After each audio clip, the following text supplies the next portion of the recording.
Baik, Assalamualaikum warahmatullahi wabarakatuh. Alhamdulillahirabbil alamin. Bapak Ibu, terima kasih telah berpartisipasi dalam kegiatan kami. Sebelumnya kami perkenalkan dulu, kami dari Yayasan Zokah atau Lembaga Sahabat Pangan Zokah Care yang hari ini sengaja mengadakan kegiatan tutorial cara mendapatkan 1 miliar pertama, 1 miliar gitu. Bagi sebagian pertama, bagi sebagian mungkin sudah pernah gitu ya, dengan cara dan pola pikir yang dikembangkan oleh Abdul Amin Auf. Nah, kegiatan ini adalah bagian dari kegiatan kami yang ingin mengadakan kegiatan untuk dua hal. Satu, kami sedang mengembangkan food car atau food drive, yaitu nanti akan membagikan makanan buat Java. Gitu. Yang kedua, kami ingin di Januari 2021, di awal Januari 2021, sekitar 4 Januari itu masuk hari Braille, dan kami akan memperingati Hari Quran Braille. Jadi seluruh kegiatan ini yang kami sebut dengan jual beli barokah ini adalah kegiatan yang targetnya adalah untuk saling barter. Kami memberikan ilmu, Bapak Ibu memberikan donasi, dan kita sama-sama bisa saling memberi manfaat satu sama lain. Itu memang karakter kami di Zokah Care. Kami jarang meminta murni, tapi saling memberikan manfaat. Baik Bapak Ibu, hari ini kita akan belajar Smart 1 miliar pertama gitu. Mungkin bagi yang sudah pernah merasakan nggak apa mengulangi lagi gitu. Dengan pola pikir Abdurrahman bin Auf, seorang sahabat Rasul yang sudah tidak asing lagi, dan kita mengenal beliau sebagai orang yang kaya, tapi bukan saja kaya, dia seorang dermawan gitu. Kami tidak akan membahas dari kaidah fikih, sirah dan sebagainya, gitu latar belakang dan sebagainya. Kami akan banyak menggunakan pola pikirnya untuk mengejar 1 miliar pertama. Pertanyaannya adalah, bagaimana cara kerjanya? Cara kerjanya adalah dengan membuat tabel ya. Gitu. Ini kami akan tunjukkan slide kedua. Ini tabelnya Bapak Ibu. Inilah yang akan mau kita kerjakan. Inilah yang akan menjadi perjalanan Bapak Ibu kejar 1 miliar pertama. Caranya sederhana. Cara ini diambil dari teknik Neuro Linguistic Programming atau NLP gitu. Dan cara ini disebut dengan Go Double. Caranya sederhana, kita buka tabungan, mau di bank syariah, mau di apapun boleh gitu. Kemudian kita nabung, kemudian ambil semua, tinggalin 20.000. Ada sebagian boleh dengan 50.000 boleh gitu. Nah, syaratnya adalah saat menabung gitu, Bapak Ibu menabung sama dengan tabungan saldo terakhir gitu. Jadi itu 100.000. Bapak Ibu misalnya punya penghasilan 100.000, kemudian Bapak Ibu menabung 20.000. Nah, di bulan pertama 20.000, di bulan kedua tabungannya menjadi 40.000 kan, karena saldonya adalah 20 kali 20 kan gitu, 40 gitu. Di bulan ketiga Bapak Ibu nabung sesuai dengan saldo terakhir yaitu 80.000, kemudian naik jadi 160.000 dan begitu seterusnya sampai menuju 1 miliar ya gitu. Itu yang kita akan lakukan. Langkahnya ikuti saja tabel ini gitu. Nah, di sebelah kirinya ada tabel penghasilan. Untuk bisa mendapatkan itu, untuk bisa mengaliri saldo itu, Bapak Ibu harus punya penghasilan kurang lebih seperti yang ada di situ gitu. Nah, pertanyaannya, apa bisa Pak gitu dengan posisi seperti sekarang ini, apalagi saya hidup secara aja banyak utang dan belum ya, tentu ini tentang belief, keyakinan ya gitu.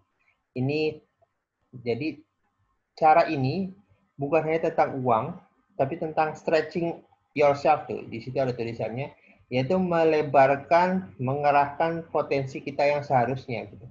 Berdiri lebih tinggi dari seharusnya yang kita bisa berdiri gitu. Itulah yang dimiliki oleh Abdul Amin Auf ketika hijrah, harta semua ditinggal, dan Abdul Amin Auf mulai dari nol. Mulai dari nol, tapi dengan penuh keyakinan dia bisa mengejar kekayaannya. Dalam 3 bulan perubahan signifikan, dalam 1 tahun sudah sangat kaya, dan konon katanya lebih kaya dari para jutawan atau miliarder di Madinah, termasuk mengalahkan Utsman bin Affan. Gitu. Ini menurut para ustadz. Gitu. Jadi apa yang dilakukan oleh Abdurrahman bin Auf ini yang akan kita model. Tabelnya seperti ini, gitu. Tabung sesuai dengan saldo terakhir, dan kemudian Bapak Ibu akan menjalani prosesnya sebagaimana Abdurrahman bin Auf membangun pola pikirnya. Jadi yang kita model adalah pola pikirnya, gitu. Insya Allah tindakan Bapak akan mengikuti pola pikir karena tindakan itu adalah langkah setelah pikiran kita dibentuk, gitu. Itulah target atau langkah yang mau kita lakukan. Jadi pola pikir kita dimasukkan ke dalam tabel ini, gitu. Apakah ini mungkin kita akan cerita satu kasus ya. Ada OB di sebuah perusahaan, office boy ya. Gitu. Dia cerita pengen banget beli motor tapi nggak punya duit itu karena gajinya kecil. Gitu. Nah suatu saat Allah mengujinya dengan membuat istrinya sakit. Cukup lumayan, biayanya cukup luar biasa karena istrinya harus ditebus dengan 17 juta. Gitu. Bingung cari uang kemana, kemudian jungkir balik cari kiri kanan, dan dia kemudian pinjam satu sisi kiri kanan lah. Jungkir balik setelah istrinya sembuh, jungkir balik membayar cicilan, dan ketika cicilan dia mengatakan, iya ya sebenarnya saya bisa beli motor ya gitu. Buktinya istri saya aja kebayar. Nah itu saya cerita sebenarnya. Sebenarnya dia bisa membeli motor, cuma pola pikirnya yang ngeblok dia untuk bisa mengejar impiannya gitu. Dan kita akan bongkar itu, kita akan belajar di Abdurrahman bin Auf. Teknik Abdurrahman bin Auf ini kita kombinasi dengan teknik neurolinguistic programming yang selaras dengan pola pikir Abdurrahman bin Auf dan menjadikan tools bagi kita untuk bisa mengejar 1 miliar pertama kita. Oke, kita akan masuk ke teknik NLP sesaat gitu. Ini Bapak Ibu adalah sebuah program berpikir atau perilaku. Jadi pahami kalau kita hari ini merasa stres, ngeblok dan lain sebagainya, itu adalah behavior atau perilaku kita. Dari mana perilaku itu terbentuk? Dari proses berpikir. Kita lihat di situ ada external event, input ya dari luar, masuk ke dalam pikiran kita diproses gitu. Kemudian kita membuat asumsi awal. Nah, asumsi awal itu kemudian dipadukan dengan kondisi psikis kita, kondisi fisik kita, dan timbullah sebuah keputusan untuk merespon sebuah kejadian. Gitu. Anggap misalnya gini, ada orang di PHK. Begitu di PHK, dia melihat atau membuat data karena cara dia memahami PHK sangat buruk, akibatnya data-data yang buruk yang muncul. Misalnya ada orang PHK yang banyak utangnya, orang PHK yang hidupnya sekarang jadi bermasalah, gitu. Anak istrinya sekolah kebayar dan sebagainya. Dengan data itu dia membuat asumsi bahwa, misalnya PHK ya gitu. Itu artinya hidup saya akan hancur. Dengan mengatakan hidup saya akan hancur, akhirnya tumbuh sebuah seperti memanggil program-program masa lalu yang berhubungan dengan kehancuran. Nah, kalau pada saat itu kondisi fisiknya lagi lemah, maka timbullah keputusan. Keputusannya apa? Down, tidak semangat, tidak kreatif, dan sebagainya. Itu adalah keputusan perilaku. Jadi dengan kata yang kita lakukan adalah hari ini, kalau kita lagi down dan sebagainya, itu hasil pola pikir kita dan itu keputusan kita. Jangan salahkan dunia luar, karena dunia luar itu netral. Tapi kita yang memproses dalam pikirannya, apakah itu sebuah kebahagiaan atau sebuah kehancuran. Kemana kita fokuskan diri. Kita belajar Abdurrahman bin Auf. Ketika hartanya hilang, gitu, kembali dari nol, bagaimana sikapnya? Sikapnya sangat penuh terjadi dan sangat positif, bahkan ditawari uang oleh saudaranya, gitu, harta dan sebagainya ditolak. Kemudian dia mengatakan, tunjukkan aku pasar. Itu sebuah program berpikir yang luar biasa, Bapak Ibu.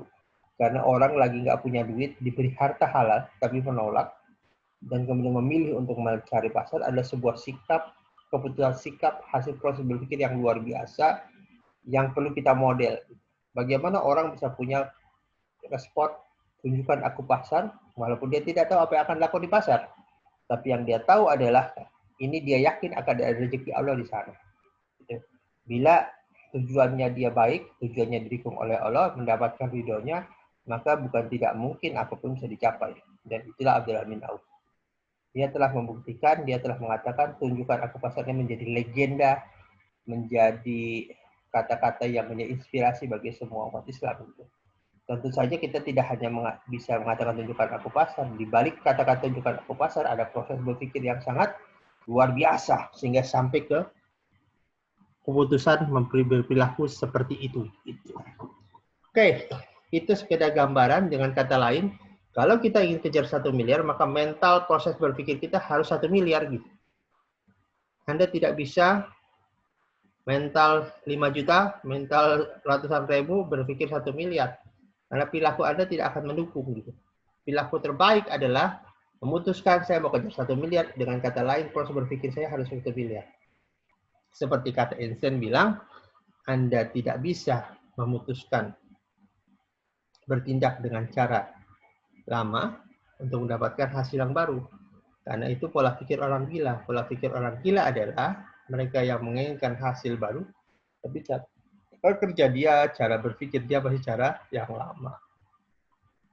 Ini adalah pemahaman ya buat kita ya. Oke, sekarang kita masuk. Kata-kata tunjukkan aku pasar.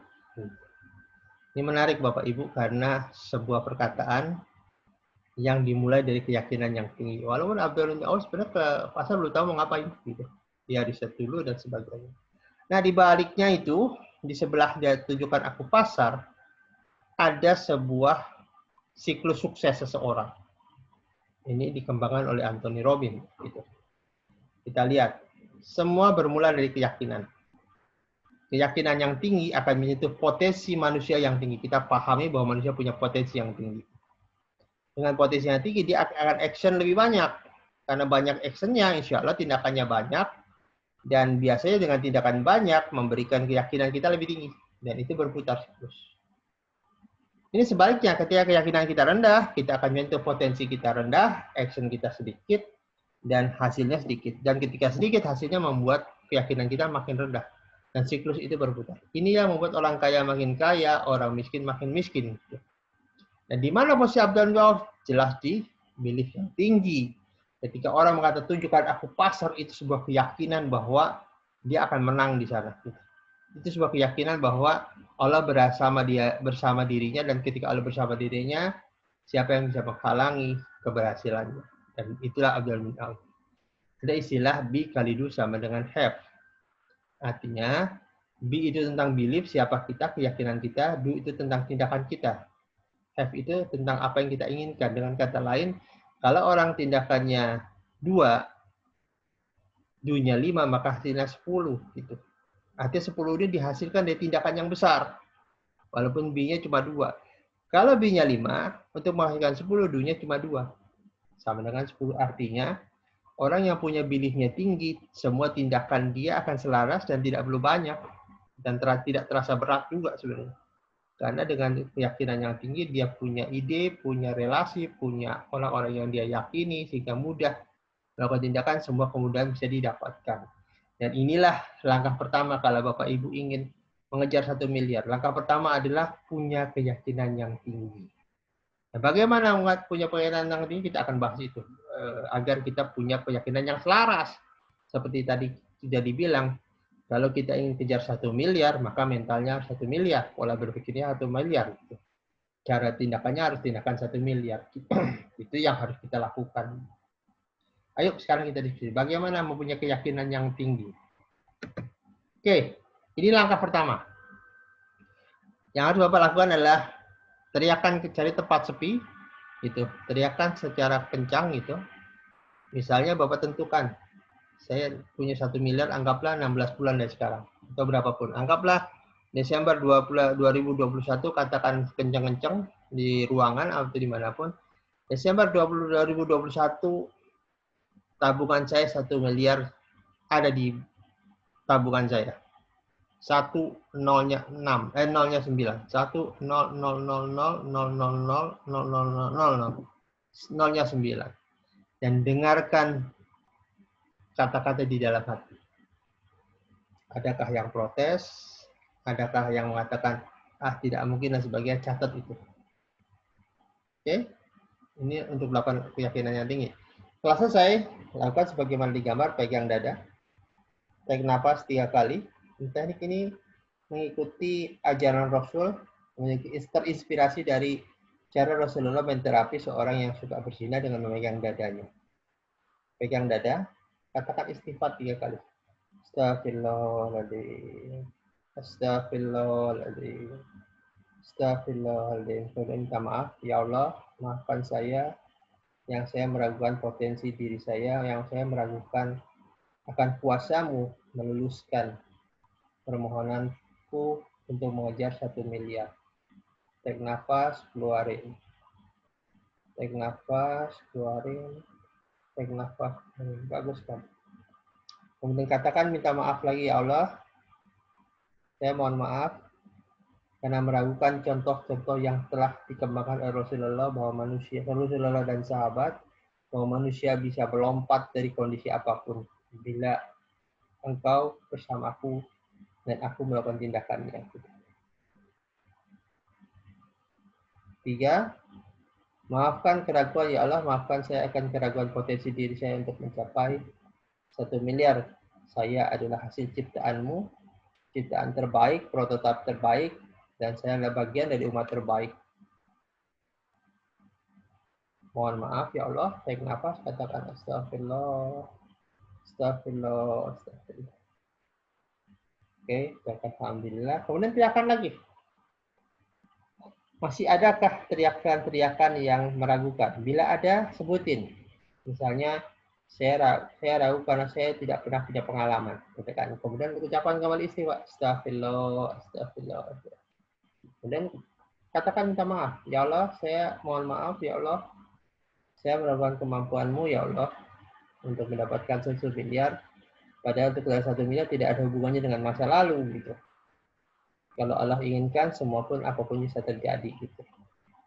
Kemudian kata-kata kedua, maafkan keraguan pada contoh Rasul, karena Rasul telah memberikan contoh, kita bisa sejuk, bisa jungkir balik. Rasul sendiri kan, walaupun dibantu istrinya Khadijah, tapi sebenarnya menyebarkan Islam ke seluruh dunia itu tidak mudah. Dengan Rasul cuma sendiri gitu, apalagi dengan permusuhan dari keluarganya dan sebagainya. Gitu. Kemudian 4, maafkan keraguan. Lakukan ini Bapak Ibu sampai kata-kata itu hilang. Kalau belum ada, lakukan terus. Insya Allah ucapan istighfar. Kita baca sendiri tentang kedahsyatan istighfar ya. Istighfar menjadi tools kita ketika kita terjadi lintasan buruk di dalam kita. Nanti kita akan jelaskan. Istighfar adalah alat untuk leverage alat untuk kita untuk mengejar 1 miliar. Langkah pertama, selaraskan diri. Langkah kedua, membuat action plan. Action plan-nya kita lihat ada lingkungan, ada perilaku, ada keterampilan, ada keyakinan, ada nilai, ada identitas, ada spiritualitas. Jadi, Bapak Ibu buat planning untuk bisa mendapatkan 1 miliar. Spiritualitas itu tentang hubungan kita dengan Allah. Apa yang saya perlu lakukan agar Allah mendukung? Tambahan kegiatan apa saja yang bisa membuat saya didukung oleh Allah? Pikirkan apa yang bisa Bapak Ibu pikirkan, tulis saja. Kemudian identitas. Identitas untuk bisa mencapai 1 miliar, saya harus jadi siapa? Karena banyak dari kita, ketika kita ingin mengejar 1 miliar atau uang yang sangat banyak, kita kata, saya makan cuma ini, saya makan cuma ini. Gitu. Rubah itu semua, kita katakan saya perlu menjadi seperti siapa. Buat action plan dan katakan Anda mau melakukannya. Values atau nilai apa yang saya bangun, nilai kerajinan, nilai semangat, nilai apa yang mau kita bangun. Belief, keyakinan apa yang saya miliki. Kalau sebelumnya saya punya keyakinan tidak mungkin, salah dan sebagainya, kita perlu ganti itu keyakinan. Keyakinan apa yang perlu saya miliki. Skill, keterampilan apa yang perlu saya miliki. Tulis di situ, tulis saja. Kemudian behavior, perilaku apa yang sebelumnya, perilaku apa saya sebelumnya dan perilaku apa yang harusnya saya miliki. Dan bagaimana saya mendapatkan perilaku tersebut. Environment, cek lingkungan kita hari ini. Apakah lingkungan kita mendukung tujuan kita atau tidak. Bila tidak, kita perlu ganti lingkungan. Dan tentukan gimana caranya mendapatkan lingkungan tersebut. Gitu. Jadi kita harus nyebrang ya. Dari environment sekarang ke environment berikutnya. Bapak Ibu pahami, lingkungan itu kita bahkan menentukan pendapatan kita Bapak Ibu. Cek kita diri kita. Berapa teman-teman kita penghasilannya. Rata-rata masih selaras dengan kita. Jadi untuk bisa jump Untuk bisa loncat, Bapak Ibu harus rubah lingkungannya. Itu yang perlu dilakukan ya. Jadi rubah ini, buatlah planning. Gimana caranya meningkatkan? Berjanjilah pada Allah, ya Allah ini proposal saya akan lakukan A, B, C, D, E, F. Ya itu, lakukan itu sampai 6 itu. 6 itu, kemudian cek. Buatlah action plan. Bagaimana caranya membuat perubahan dan lingkungan yang ada menjadikan baru, dari perilaku yang lama menjadi perilaku baru, dan sebagainya. Itu langkah satu, bagian langkah satu, selesaikan itu menjadi PR, tapi jangan lupa, jangan hanya menjadi PR untuk pengetahuan, PR untuk dilakukan, ditindak, dibuat untuk bertindak ya, bukan hanya sebagai sebuah teori saja. Oke, itu tadi. Sekarang kita masuk ke langkah kedua. Langkah kedua, sedekah. Jadi kita tahu, latihlah sedekah Bapak Ibu untuk kejar 1 miliar. Sedekah membangun mental kaya. Sedekah membuat kita merasa punya kelimpahan. Bangun mental kelimpahan di dalam diri kita. Buatlah planning. Tiap minggu berapa kali mau sedekah. Dan sedekahnya dalam bentuk apa? Bisa uang, bisa apapun. Jangan mulai dengan besar, kemudian nanti ujungnya kecil. Tapi mulai dengan kecil. Kalau Bapak Ibu berjanji mulai tiap hari bersedekah 500 perak, nggak jadi masalah. Gitu. Mau mulai dengan 1000 nggak jadi masalah. Ada kisah tunanetra binaan kita tuh. Yang dia mendapatkan umroh. Bagaimana caranya? Dia tiap hari menabung di kotak amal. Jadi dia taruh, pokoknya kotak amal dekat-dekat, ya Allah ini biaya umroh saya gitu. Dan kurang lebih 2 tahun. Bahkan beberapa teman-teman yang bilang lebih cepat. Saya lupa, mungkin sekitar 1,5 tahun atau 2 tahun. Ada orang yang ujuk-ujuk sudah dapat hadiah umroh tapi nggak bisa berangkat dan dia berangkat. Allah punya banyak cara untuk menolong kita. Nah, sambil bersedekah, Bapak Ibu review ulang tujuan Bapak Ibu mendapatkan 1 miliar. Tuliskan di situ, di positively state atau kondisi positif, tuliskan saya mau, atau kalau saya jangan mendapatkan ya, tuliskan dengan kata-kata yang present atau kata-kata hari ini.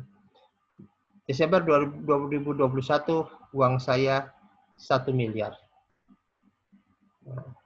Kemudian lebih detail lagi, Desember 2021 bulan Desember 2021 tanggal 30 Desember misal gitu. Uang saya ada 1 miliar gitu. Nah, kemudian cek bagaimana kita tahu kita sudah mendapatkan uang 1 miliar. Itu di feedback dan evidence. Bagaimana kita dapat 1 miliar? Bapak Ibu bisa berkatakan ketika saya di tabungan saya tertulis angka 1 yang nolnya ada 9 atau apapun itu. Bagaimana kita tahu kita sudah mendapatkan 1 miliar? Oke, itu positively stated tadi 1, sebutin saya mendapatkan 1 miliar tanggal berapa, spesifik sebutkan lebih detail tanggal berapa, kalau perlu di mana dan sebagainya. Feedback dan evidence, kita akan mengatakan bagaimana kita tahu kita telah mendapatkannya. Itu 1, 2, 3, 4 resource sumber daya. Sumber daya apa yang kita perlukan untuk bisa mendapatkan 1 miliar? Apa aja? Misalnya relasi. Kalau modal, gimana cara mendapatkan modal? Ingat Bapak Ibu, tidak selalu harus modal itu dari kantong kita, tapi bisa jadi kantong orang dan kita ngajak dia sama. Apa sumber daya yang kita perlukan? Termasuk sumber daya adalah pola pikir kita.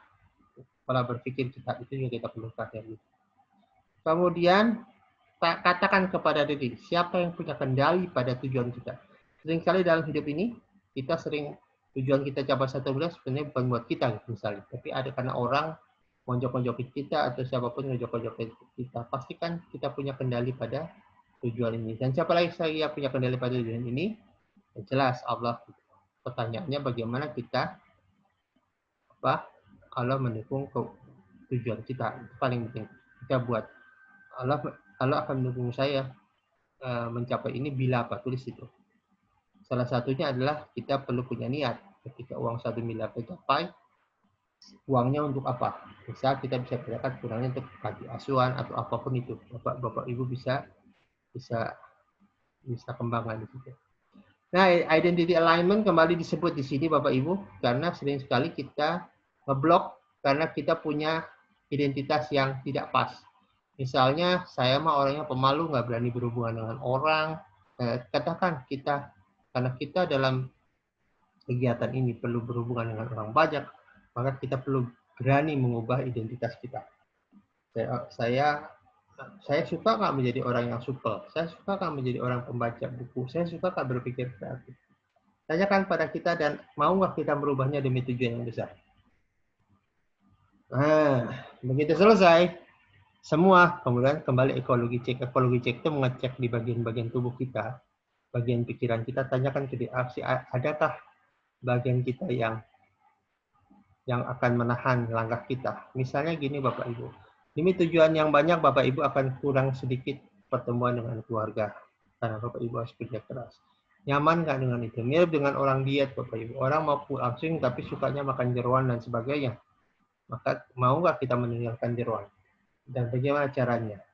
Demi tujuan besar mau nggak kita tinggalin itu? Oke, klik. Jadi dalam langkah kedua adalah Bapak tuliskan itu 7 dimensi tentang mencapai tujuan, plus buat janji sama Allah kalau uang tercapai, uang akan digunakan buat apa. Clear, langkah kedua sudah dilakukan. Jadi buat planning sedekah mau berapa kali gitu, berapa lama seminggu, kemudian selaraskan ini dengan 7 dimensi tersebut. Oke, nah langkah 3, apa yang akan Abdul Nawaf setelah tadi bersedekah gitu. Maaf saya kembali sedikit. Abdul Nawaf ketika tujukan aku pasar, beliau datang ke pasar, ngelihat di depannya ada pasar Yahudi yang ramai gitu, kemudian depannya ada halaman kosong. Dia bertanya pada saudaranya, halaman siapa ini? Oh, itu halaman saya. Kemudian Abdul Nawaf mengatakan, buat pasar. Jadi uangnya sebenarnya jatah dia dibuatin pasar oleh saudaranya, dan umat Islam boleh dagang di situ, tidak dipungut bayaran. Kalau ada uang bagi hasil nanti. Lihat, dari awal Abdul Nawaf sudah mendahulukan sedekah, walaupun posisinya waktu itu adalah nggak punya uang. Jadi sudah mensedekahkan pasar untuk umat Islam. Disitulah kita harus mulai rencana. Jadi dengan kata lain begini Bapak Ibu, mindsetnya dirubah. Abdul Nawaf kaya bukan ingin kaya murni, tapi Abdul Nawaf kaya ingin bisa bersedekah lebih banyak. Sedekah digunakan untuk mendekati Allah dengan lebih cepat.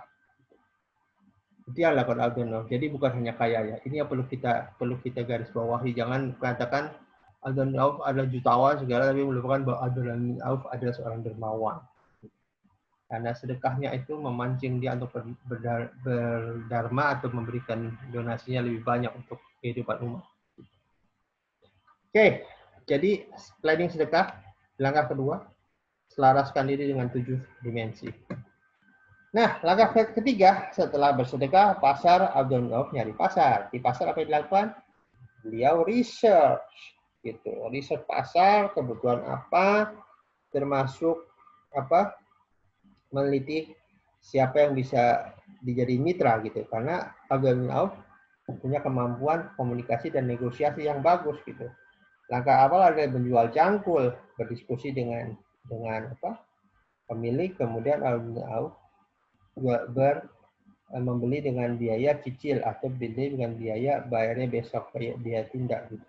Dalam masa itu Abdul Nawaf menjual cangkulnya, dan karena kemampuan bisnisnya bagus, kemampuan jualannya bagus, dan semangat, Abdul Nawaf bisa mengembalikan uang itu, membayarnya. Ingat Abdul Nawaf dengan gagah mengatakan, apapun yang ku gali di dalamnya, kalau ada emas dan perak, itu artinya bukan kesombongan, tapi Abdul Nawaf yakin Allah akan menolongnya.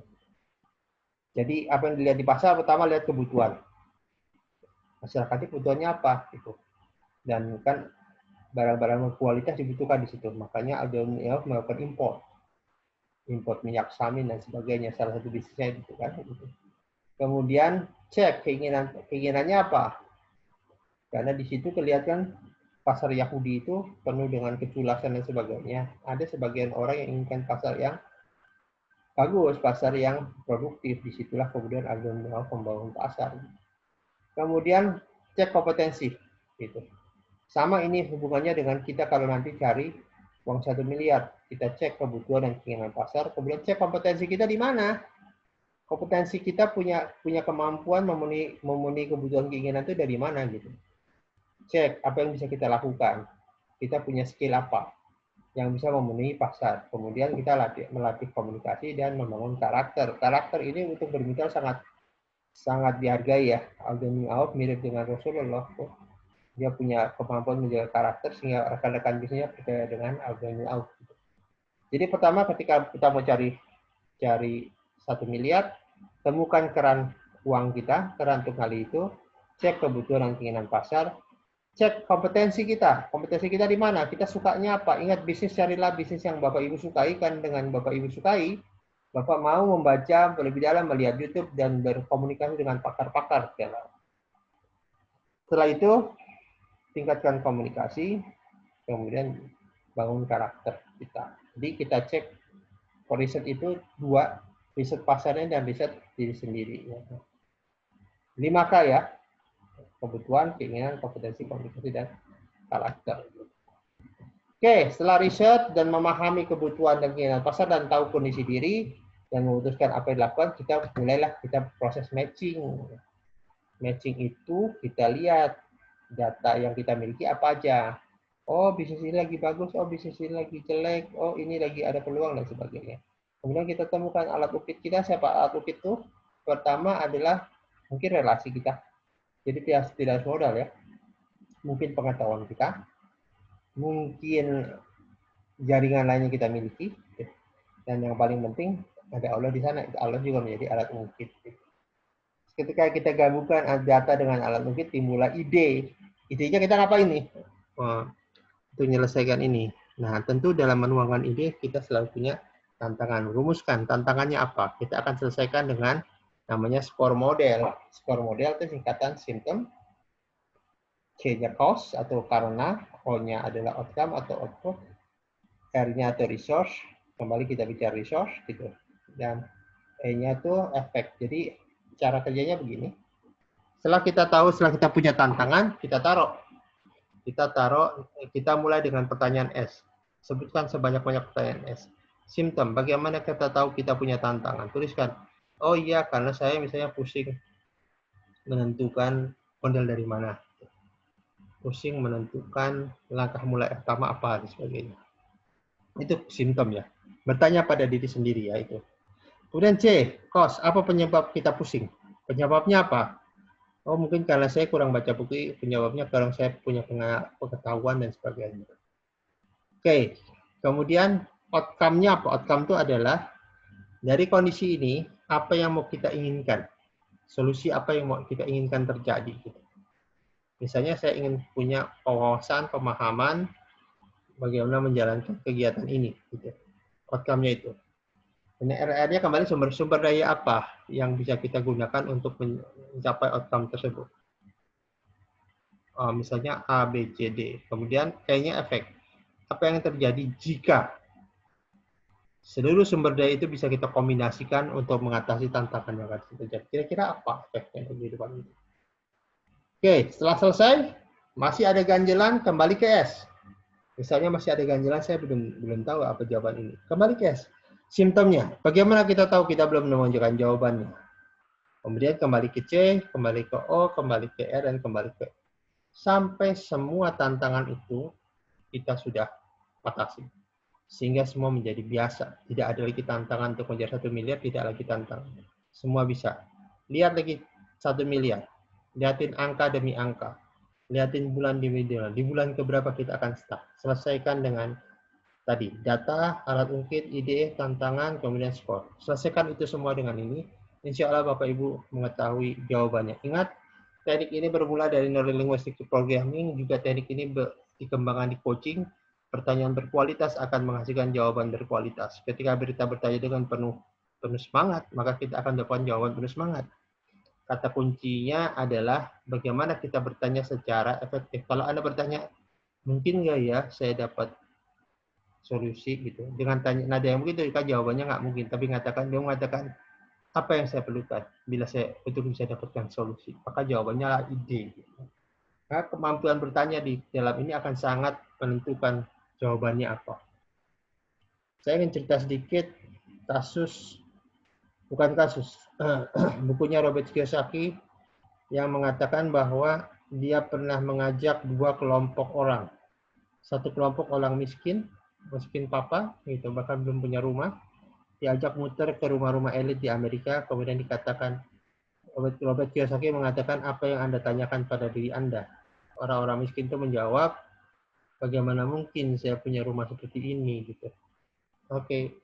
Minggu depannya, Robert Kiyosaki mengajak sekumpulan anak-anak milenial muda yang penuh percaya diri, penuh yakin, kemudian mengajak di rumah-rumah elit, paling elit di Amerika. Selesai, tanyakan pertanyaan yang sama, apa yang Anda katakan pada diri sendiri, anak-anak Anda mengatakan, apa yang saya perlukan untuk bisa mendapatkan rumah seperti ini. Jadi jawabannya menjadi sangat, yang kedua adalah ide, yang kedua adalah menjatuhkan. Kemampuan Anda bertanya akan sangat menentukan di dalam sesi ini, sesi keempat ini. Baik, kita akan masuk ke sesi 5, yaitu merawat keselarasan. Gitu. Jadi untuk merawat keselarasan, ada 4. Ini adalah hasil riset kajian dari Inggris tentang bahwa yang membuktikan bahwa berprasangka baik akan menguntungkan, membuat hidupnya beruntung, dan ini risetnya 8 tahun, namanya LAPAK. Jadi ini kemudian kita kembangkan dengan gaya Islam gitu. Jadi langkahnya yang pertama adalah apapun yang terjadi pada hidup kita berprasangka baik. Jadi apapun yang terjadi, tetaplah memilih sudut prasangka baik. Yang kedua, insting kebaikan.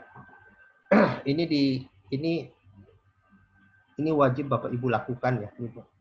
Karena begini, ini masuk ke teori law attraction, tapi saya akan bahas dalam itu, dalam law attraction kita nggak akan bahas itu. Yang akan kita bahas adalah bagaimana meyakini insting kebaikan. Insting kebaikan gini Bapak Ibu, bila Bapak Ibu duduk nih, berarti sebelah Bapak Ibu ada orang, kemudian ada katakan di dalam diri, sapa itu orang, atau tegur orang itu. Maka tegurlah orang itu insting kebaikan. Bila Bapak Ibu lagi jalan, atau ketemu lewat rumah teman, atau lewat siapa, kemudian ada selintas katakan, mampirlah ke rumah itu. Karena bisa jadi disitulah Allah turunkan peluang-peluang dan kesempatan. Berdasarkan kajian Bapak Ibu, rekan-rekan yang mendapatkan keajaiban biasanya ikuti insting kebaikan. Begitu datang, entah kenapa, kadang-kadang dapat project lah, dapat apalah gitu. Bisa jadi itu Allah turunkan orang-orang itu. Hasil jawaban dari doa-doa kita. Yang ketiga, infak. Tadi kita bahas. Yang kedua, ramalan keberuntungan. Itu yang harus dilatih Bapak Ibu. Tiap hari ini kita diminta, kalau Bapak Ibu menggunakan ini, ambil buku tuliskan hari ini sebelum tidur Bapak Ibu merasa beruntung. Mengapa hari itu Bapak Ibu merasa beruntung? Tuliskan di situ. Apa yang membuat beruntung hari itu? Keberuntungan kita adalah punya istri yang baik, punya anak yang soleh dan sebagainya, itu sebuah keberuntungan. Tuliskan itu setiap hari jelang tidur, karena tidur Bapak menjadi nyenyak, Bapak menjadi orang beruntung. Nah, untuk kita merawat keselarasan, Bapak Ibu diminta membuat yang namanya jurnal hidup atau jurnal miliar lah, gitu, jurnal 1 miliar. Intinya itu dibuat per minggu, periodenya ditulis tuh, periode kapan sampai kapan. Kemudian buat rencana, misalnya minggu ini Bapak Ibu mau bersedekah berapa, langkahnya apa, mau membantu orang apa, gitu. Buatlah rencana sedekah Anda di situ ditulis. Rencana kebaikan lain yang Bapak Ibu Bapak lakukan ditulis di situ juga. Kemudian cek pelaksanaan. Terlaksana nggak rencana kita? Gitu. Buat rencana tidak harus yang kompleks ya. Hari ini mau nyapa teman kita. Seminggu ini saya mau nyapa teman saya 10 orang. Nyapa orang yang sudah lama tidak saya ketemu, atau saya telepon, saya WA, WA dia, atau saya hi dia, itu juga bagian rencana. Itu rencana kebaikan, cek pelaksanaannya, kemudian evaluasi mengapa itu tidak dilakukan untuk menjadi ide minggu berikutnya. Jadi Bapak Ibu gunakan ini untuk mengejar 1 miliar pertama. Ini ada perpaduan teknik keberuntungan, jadi teknik 8 tahun, teknik NLP juga teknik bertindak kreatif, bertindak efektif, model Abdurrahman bin Auf itu. Jangan tanya bagaimana Abdurrahman bin Auf merawat keselarasan. Disebut keselarasan itu begini Bapak Ibu. Ketika kita berdoa, ya Allah, berikan saya uang 1 miliar untuk A, B, C, D, E. Kemudian untuk memastikan Allah itu terus membantu kita, terus yakin kita, maka kita perlu rawat keselarasan juga dengan zikir, Quran, baca Quran dan sebagainya. Itu sudah kewajibannya, itu sudah harus kita Bapak Ibu lakukan. Pastikan Bapak Ibu tetap antenanya pada antena keselarasan, antena keinginan yang Bapak Ibu inginkan, agar Allah tetap berada dalam Allah melihat kita serius, Allah memberikan kita kepantasan, jadi agar kita menerima pertolongan Allah. Jadi orang-orang yang membaca Quran rajin, hafidhin semua rajin, adalah orang-orang yang pantas mendapatkan kemakmuran dunia, karena dari orang seperti inilah dunia akan dialiri kembali oleh mereka, tentu dengan infak dan sebagainya. Baik, itulah langkah kita untuk mengejar 1 miliar pertama, dan mudah-mudahan bermanfaat bagi Bapak Ibu, dan jalankan, jangan jadikan ini sebagai sebuah